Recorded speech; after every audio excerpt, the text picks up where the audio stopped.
আমাদের সকলকে উপস্থিত হয়ে আমরা একত্রিত হয়ে এক জায়গায় হয়ে আমাদের সকলের নিয়তগুলোকে আরও মজবুত করে আমাদের সকলের তাকওয়াগুলোকে আরও সুন্দর করে পশুটার দিকে তাকাইয়া যখন কোরবানি দেওয়ানো হবে তখন আমাদের সকলের জবানে একটা বাক্য হবে, ডাক হবে। আজকের এই পবিত্র শুক্রবারের দিনে আমাদেরকে শুনে যেন আল্লাহ পাক রব্বুল আলামিন আমল করার তৌফিক দান করে। সকলে বলছে আল্লাহুম্মা আমিন। আল্লাহ পাক রব্বুল আলামিন বলছেন, কুল ইন্নাস সালাতি ওয়া নুসুকি ওয়া মাহইয়ায়া ওয়া মামাতি লিল্লাহি রাব্বিল আলামিন। হে নবী, আপনি বল ইন্নাস সালাতি, যে আমার নামাজ। আল্লাহ রসুল সাল্লাল্লাহু আলাইহি ওয়াসাল্লামকে বলতেছে যে আপনি বলুন আমার নামাজ, আমার বেঁচে থাকা এবং আমার মরে যাওয়া, হায়াতের মালিক কে? আল্লাহ। আবার মৃত্যুর মালিকও আল্লাহ। সে আল্লাহ পাক রব্বুল আলামিন আবার আল্লাহ রসুলকে বলতে দেখে, হ্যাঁ নবী আপনি বলুন ইন্না সালাতি ওয়া নুসুকি, যে আমার সালাত এবং আমার কোরবানি, ওয়া মাহইয়ায়া ওয়া মামাতি লিল্লাহি রাব্বিল আলামিন, যে আমার বেঁচে থাকা এবং আমার মরে যাওয়া যাবতীয় কিছু একমাত্র কার জন্য? আল্লাহর জন্য। আমার সারা পৃথিবীর, সারা জাহানের মালিক যিনি, যে রব, সেই রবের জন্য আমার যাবতীয় কিছু হতে হবে। তাহলে আমার সালাত, আমার কোরবানি, এটা হবে কার জন্য? একমাত্র আল্লাহর জন্য। এত কিছু আল্লাহ পাক রব্বুল আলামিন আমাদেরকে এই ঘোষণাগুলো দিয়ে দেন, জানিয়ে দেন। জানার পরেও আমরা, বোঝার পরেও অনেক সময় দেখা যাচ্ছে যে সঠিকভাবে মানতে পারি না। আজকে দেখা যাচ্ছে আমার সালাত, আমি বললাম যে সালাত আমার কার জন্য? আল্লাহর জন্য, কিন্তু দেখা যাচ্ছে যে আল্লাহর জন্য সালাতটা না হয়ে আমার দুনিয়ার মানুষ দেখানোর জন্য হয়ে যায়।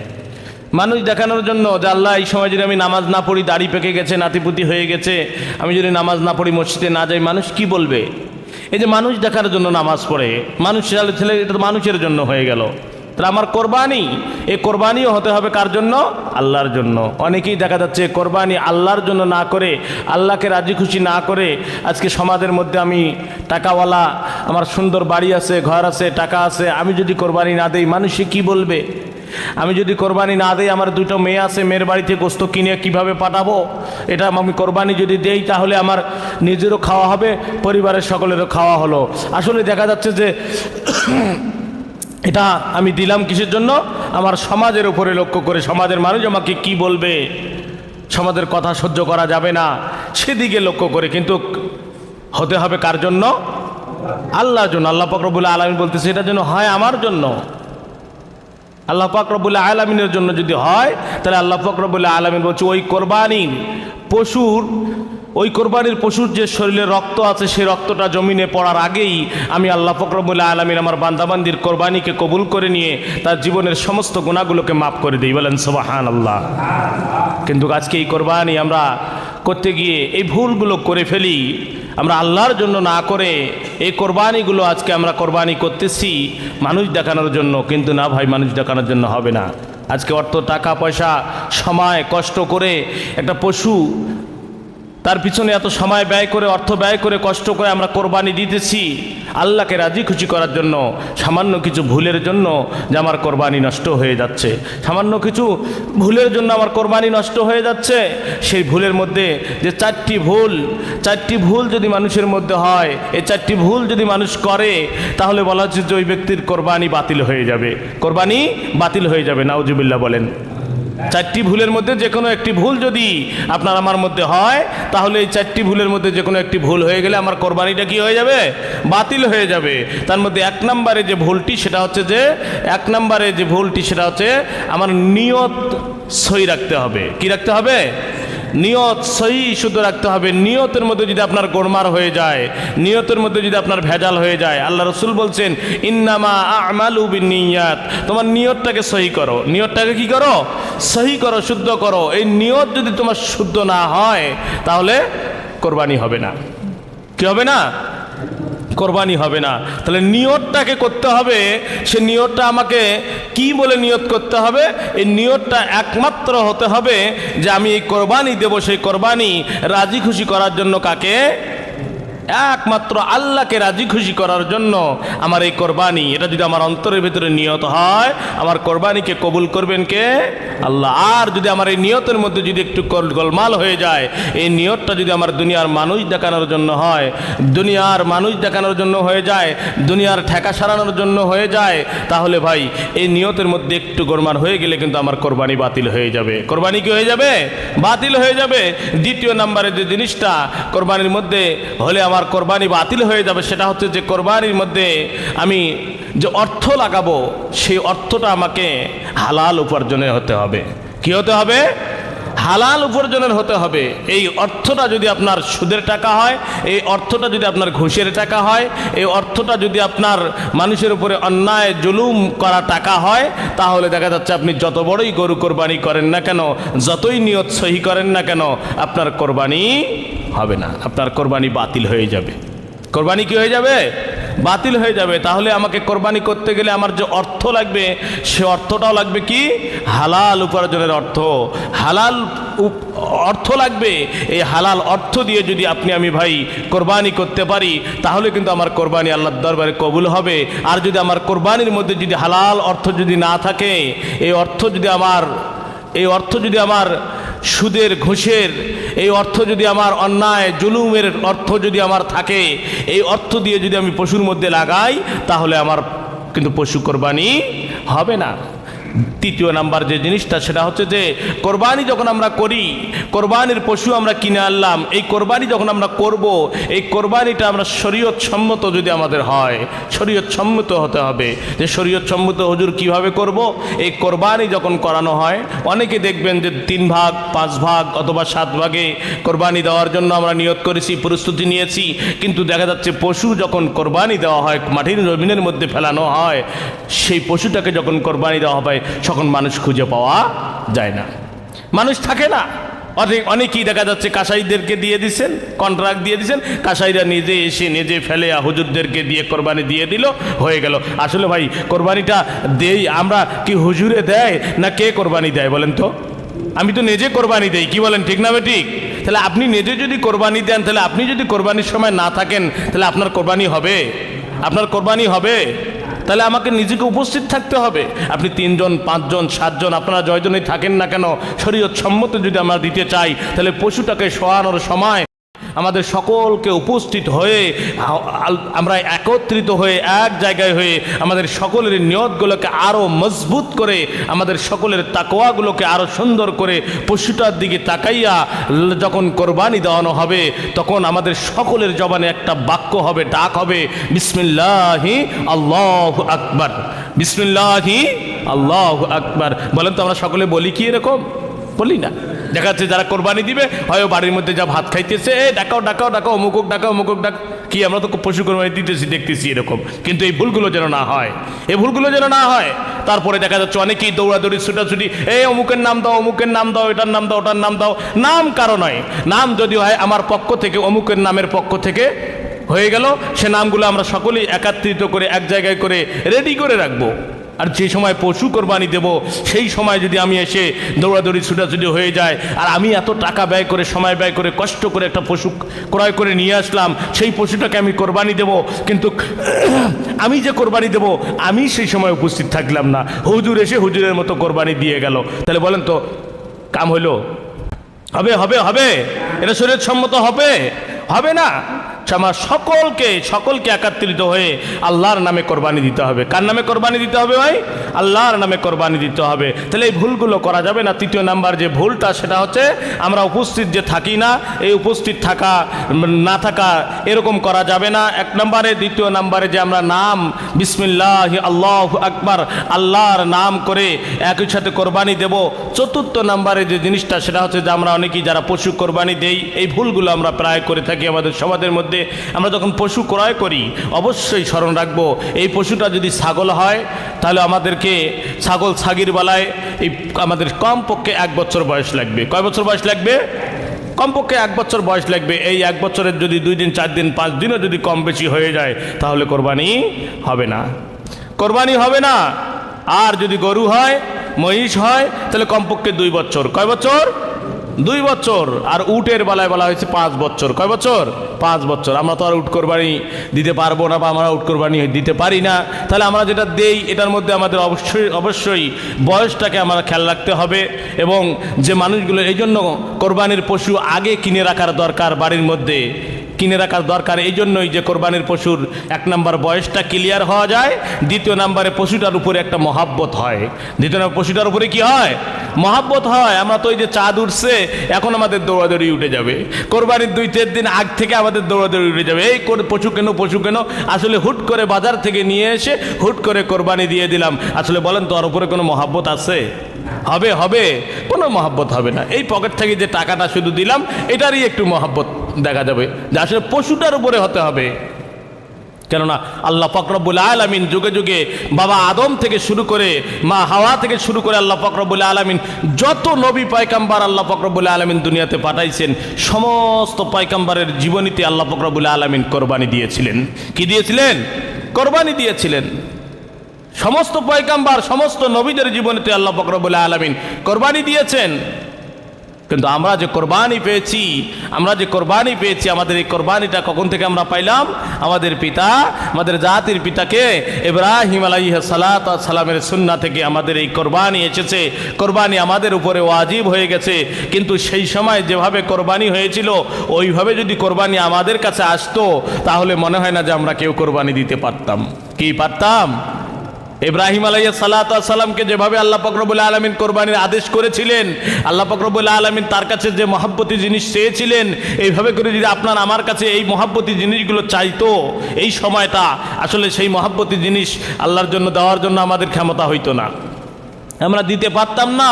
আল্লাহ পাক রব্বুল আলামিন সেই যুগ সেই জামানা আমাদেরকে ফেলাই নাই, আমাদেরকে যে বর্তমানে আল্লাহ পাক রব্বুল আলামিন যেভাবে করে রাখছেন এভাবে করে যেন সুন্দর করে আল্লাহ পাক রব্বুল আলামিনের হুকুম দাসত্ব যেন আমরা মেনে যেন আল্লাহকে রাজি খুশি করতে পারি। সকলে বলছে আল্লাহুম্মা আমিন। শুধু তাই নয়, আল্লাহ পাক রব্বুল আলামিন দুনিয়াতে নবী রাসূল যত পাঠিয়েছেন সকলের জীবনীতে আল্লাহ পাক রব্বুল আলামিন কোরবানি দিয়েছিলেন। কেমন? বাবা আদম আলাইহিস সালাতু ওয়াস সালামকে দুনিয়ার বুকে যখন আসছেন সে সময় কি কোরবানি ছিল না? সে সময় কোরবানি ছিল।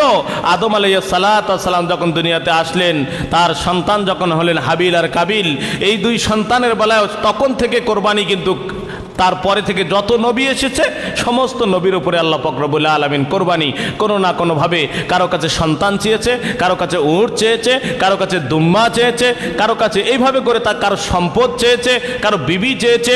আল্লাহ পাক রব্বুল আলামিন কোনো না কোনোভাবে আল্লাহ পাক রব্বুল আলামিনের পয়গম্বরদের কাছে কোরবানি করাইছেন, তাদেরকে কোরবানি করাইছেন। কিন্তু আমাদের বেলায় আমাদের মানে সময়ে যে কোরবানিটা আছে এর মতো সহজ, অতি সহজ মনে হয় না যার কোনোটা ছিল। বাবা আদম আলাইহিস সালাতু ওয়াস সালামের জামানায় হাবিল আর কাবিল 2 ভাই ছিল। এই 2 ভাইয়ের সময়ও যে কোরবানি হয়েছিল, ওই কোরবানি যদি আজকে আমাদের সমাজে আমাদের মধ্যে হইতো, ও যুবক ভাই, বৃদ্ধ বাবাজিরা, একবার নিজের দিলের মধ্যে কানটা লাগাইয়া দেখেন, নিজেকে জিজ্ঞেস করে দেখেন, ওই সময়ের কোরবানি যদি আমাদের মতো হইতো।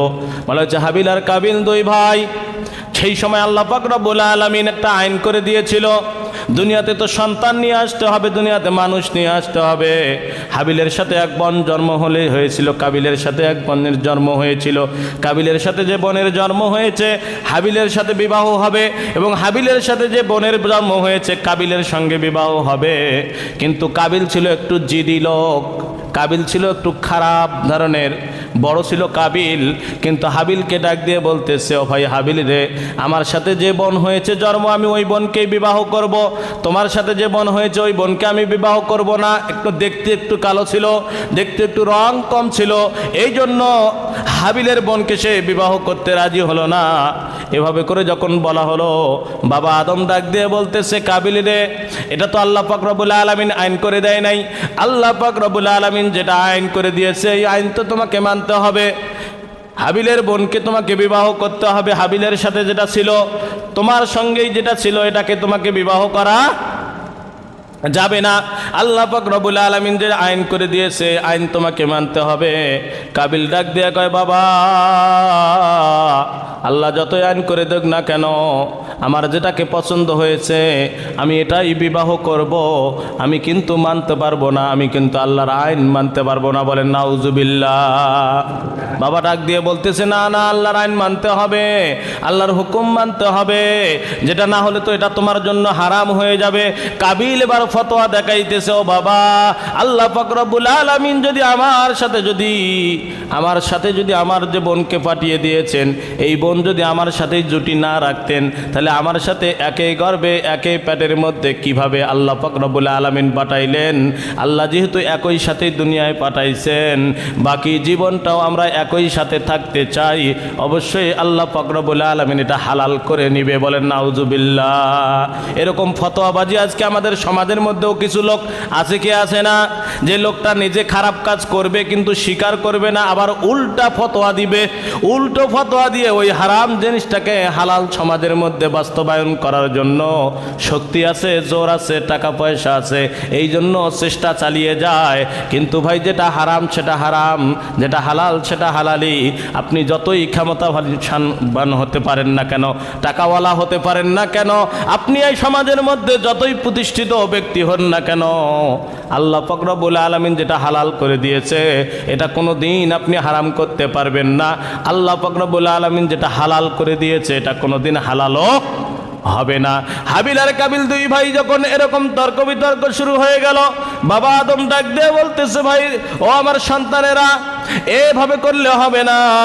তোমরা যদি একে অপরে যদি আল্লাহর আইন মানতে যদি তোমরা যদি মনোমালিন্য হও, তাহলে তোমরা দুজনে কোরবানি দাও। দুজনে কি দাও? দুজনে কোরবানি দাও। দেখো কার কোরবানি কবুল হয়। যার কোরবানি কবুল হবে সে যে করতে চায় এটাই কিন্তু হবে। এবার দুই ভাইয়ে কোরবানি দেওয়ার জন্য প্রস্তুতি নিয়ে নিলেন। দুই ভাই কোরবানি দেওয়ার জন্য প্রস্তুতি নিলেন। সেই সময়ের কোরবানি কেমন? পাহাড়ের মধ্যে গিয়ে যা পশু কোরবানি দিতে হইতো, ওখানে গিয়ে পশু রেখে আসতো অথবা গোস্ত রেখে আসতো। আকাশ থেকে একটা আগুনের টুকরা আসতো, আগুনের দলা আসতো, ওই আগুনের দলা ফুলকি এসে গোস্তকে পুড়িয়ে দিত অথবা গোস্তকে তুলে নিয়ে যাইতো। যার গোস্ত তুলে নিয়ে যাইতো তার কোরবানি আল্লাহর দরবারে কবুল হয়ে যাইতো। কিন্তু যার কোরবানি কবুল হইতো না, তার গোস্ত যেরকম সেরকমই থাকতো। ওই রকম যদি অবস্থা বর্তমানে সমাজে আমাদের পরিবারের পরিবেশের মধ্যে হইতো, তাহলে বলেন তো ভাই, কোরবানি কবুল বেশি পাওয়া যাইতো না বেকবুল বেশি পাওয়া যাইতো? কি ঠিক না বেঠিক? আজকে আমাদের সমাজে যদি এরকম হইতো, তাহলে মনে হয় না যে কোরবানি আমাদের কবুল কয়টা হইতো? আল্লাহ পাক রব্বুল আলামিন সেটা ভালো জানে। আমাদের মনের নিয়তটাকে মজবুত রাখতে হবে। সেই সময়ের কোরবানি, কাবিলের কোরবানি কবুল হয়নি, হাবিলের কোরবানি কবুল হয়ে গেছে। হাবিলের কোরবানি যখন কবুল হলো, এবার কাবিল ডাক দিয়ে বলতেছে, তোর কোরবানি কেন কবুল হলো? অবশ্যই তোর ভেতরে কোনো কিছু আছে। কেননা বর্তমান সমাজের মধ্যে আলেমেরা, বর্তমান সমাজে ইমাম মাদ্রা যদি হক কথা বলতে যায়, আসলে কথাটা কিন্তু হক বলে, কিন্তু যদি কাকে তিতা লাগে, ওই তিতাকারী ব্যক্তি এসে উল্টা ফতোয়া দিয়ে ইমাম মাজ্জান আলেমদের উপরে অন্যায় অবিচার চালায়। বলেন ঠিক না বেঠিক? কাবিলের এবার কোরবানি কবুল হয়ে গেল, হাবিলের কোরবানি কবুল হয়ে গেল। কাবিল একটু শক্তিশালী ছিল, এই জন্য হাবিলকে ডাক দিয়ে বলতেছে, তোর কোরবানি কেন কবুল হলো? অবশ্যই তোর ভেতরে কিছু আছে। কেন কোরবানি তোর কবুল হলো? আমি তোমাকে মেরে ফেলবো। নাউজুবিল্লাহ। শক্তিশালী। এবার কাবিল ডাক দিয়ে বলতেছে, তোর কোরবানি কেন কবুল হলো? আমি তোমাকে মেরে ফেলবো। আজকে আলেমেরা আজকে যেখানে যাও, যে জায়গায় যাক না কেন, হক কথাগুলো সবসময়ের জন্য বলার চেষ্টা করে, কিন্তু হক কথাগুলো বলতে গিয়ে যাদের সমাজের মধ্যে, যাদের অন্তরের ভিতরে তিতা লাগে, তারা মনে করে যেটা হক নয়, এটা যেন কত কঠিন কথা, ব্যাহক কথা আমাকে বলতেছে, আমাকে লক্ষ্য করে বলতেছে। কিন্তু আসলেই কাকে লক্ষ্য করে আলেমেরা কোরআন থেকে হাদিস থেকে কোনো কথা বলে না। আজকে কাবিল অন্তরের ভিতরে, তা হাবিলের অন্তরের ভিতরে কি ছিল? নিয়ত মজবুত ছিল, নিয়তটা সহি ছিল, শুদ্ধ ছিল। এই জন্য আল্লাহ পাক রব্বুল আলামিন হাবিলের কোরবানিটাকে কবুল করেছে। কিন্তু কাবিলের অন্তরের ভিতরে শয়তানি ছিল, কাবিলের অন্তরের ভিতরে শয়তানি ছিল। এই জন্য আল্লাহ পাক রব্বুল আলামিন কাবিলের কোরবানিটাকে কবুল করে নাই, কাবিলকে কোরবানিটাকে কবুল করে নাই। কাবিল এবার হাবিলকে ডাক দিয়ে বলতেছে তোমাকে মেরে ফেলবো। সংক্ষেপে বলতেছি, হাবিলকে এবার যখন মেরে ফেলার কথা বললো, হাবিল ডাক দিয়ে বলতেছে আমার ভয় আছে, আল্লাহর ভয় আমার অন্তরের ভিতরে। ও ভাই, তুমি যদি আমার উপরে অন্যায় অবিচার চালাও, আমি কিন্তু উল্টা তোমাকে আক্রমণ করব না, কেননা আমি আল্লাহকে ভয় করি, আল্লাহকে ভয় করি, আমার ভিতরে আল্লাহর তাকওয়া আছে, আমি আল্লাহকে ভয় করি, আমি তোমাকে আক্রমণ করব না, কেন তুমি আমার ভাই হও। কিন্তু কাবিল এটা বোঝে না, কাবিল হাবিলকে মেরে ফেললো। এবার হাবিলকে মৃত্যু মেরে যখন ফেললেন, তখন বুঝতে পারলেন সর্বনাশ, আমার ভাইকে আমি কেন মেরে ফেললাম, আমার ভাইকে মেরে ফেললাম, এখন আমি কি করব, এই ভাইকে নিয়ে কি করব। ইতিহাস খুঁজলে পাওয়া যায়, হাদিস শরীফ খুঁজলে পাওয়া যায়, একদিন নয়, 2 দিন নয়, 1 বছর ধরে হাবিলের লাশটা ঘাড়ের মধ্যে করে নিয়ে সারা এলাকার মধ্যে, গ্রামের মধ্যে ঘুরে বেড়াইতো। বলতে পারেন হুজুর 1 বছর ধরে লাশ নিয়ে বেড়াইতে, সেই লাশ কি পশে নাই? আসলে যারা ইমানদার মুমিন মুত্তাকি, এখনো তাদের লাশ কবরের মধ্যে, মাটির মধ্যে 3.5 হাত কবরের মধ্যে যা দেখবেন খুঁড়ে, তাদের লাশটা যেমন তেমনই আছে, তাদের কাপড়টাও নষ্ট হয় না, শরীরের মাংস, শরীরের চামড়াও নষ্ট হয় না। বলেন ঠিক না বেঠিক? হাবিল ছিল ইমানদার মুমিন, তার লাশটা কোনোদিন নষ্ট হয়নি। এবার কাবিল এই লাশটাকে কি করবে, তার মাথার মধ্যে বেরেন আসে না। আল্লাহর তরফ থেকে 2টো কাক পাঠিয়ে দেওয়া হয়েছিল। এই কাক এসে একটা কাককে মেরে ফেললেন, আর একটা কাক মাটির মধ্যে গর্ত খুঁড়ে ওই কাকটাকে পুঁতিয়ে যখন রাখবেন, কাবিল কাকের দিকে তাকাইয়া দিয়ে ডাক দিয়ে বলতেছে সর্বনাশ, এই একটা কাককে মেরে ফেললেন, মাটির মধ্যে পুঁতিয়ে রাখতেছেন, আমার মাথার মধ্যে যে ওই কাকের বুদ্ধিটাও নাই, মাথার মধ্যে কি নাই, কাকের বুদ্ধিটাও নাই। আজকে যারা লাফালাফি টপ্পাটপ্পি সমাজের মধ্যে করতেছে, বড় আলিগিরি করতেছে, কিন্তু আসলেই তাদের মাথার মধ্যে খুঁজে দেখেন ওই কাকের বেরেনও, কাকের বুদ্ধিও নাই, কাকের মতো বুদ্ধিও তাদের মাথার মধ্যে নাই, ব্রেনের মধ্যে নাই। কিন্তু যখন তারা সমস্যার মধ্যে পড়ে, মুসিবতের মধ্যে পড়ে, তখন তারা বুঝতে পায় যে আসলেই আমাদের মাথার মধ্যে কিছুই নাই। যে মই লাগিয়া গাছের মধ্যে সরতেছে, ওই মই যে সরে গেলে কত বড় বিপদের মধ্যে পড়তে হয়, যখন তারা বিপদের মধ্যে পড়বে তখনই কিন্তু বুঝতে পারবে। কিন্তু বর্তমান মই লাগা আছে বলেই তারা বুঝতে পারে না। বলেন ঠিক না বেঠিক? তাহলে যারা ইমানদার মুমিন মুত্তাকি, ইমানদার যারা কোরবানি করার জন্য আল্লাহ পাক রব্বুল আলামিনের দরবারে সহি নিয়ত করে, আল্লাহ পাক রব্বুল আলামিন বলে ওই পশুর রক্ত জমিনের মধ্যে পড়ার আগেই আমি আল্লাহ পাক রব্বুল আলামিন তার কোরবানিকে কবুল করে নেই। বলেন সুবহানাল্লাহ।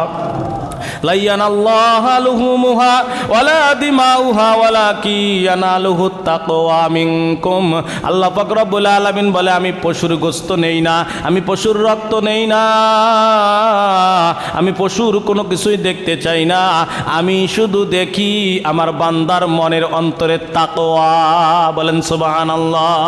যদি আমাদের মনের ভিতরে, অন্তরের ভিতরে সহি নিয়ত হয়, আমাদের তাকওয়া যদি শুদ্ধ হয়, আল্লাহ পাক রব্বুল আলামিন ওই পশুর রক্ত জমিনে পড়ার আগেই আমাদের কোরবানিকে কবুল করে নেবে এবং আমাদের ওই কোরবানি কবুল করে নিয়ে আমাদের জীবনের গুনাহগুলো মাফ করে দিবে। বলেন সুবহানাল্লাহ।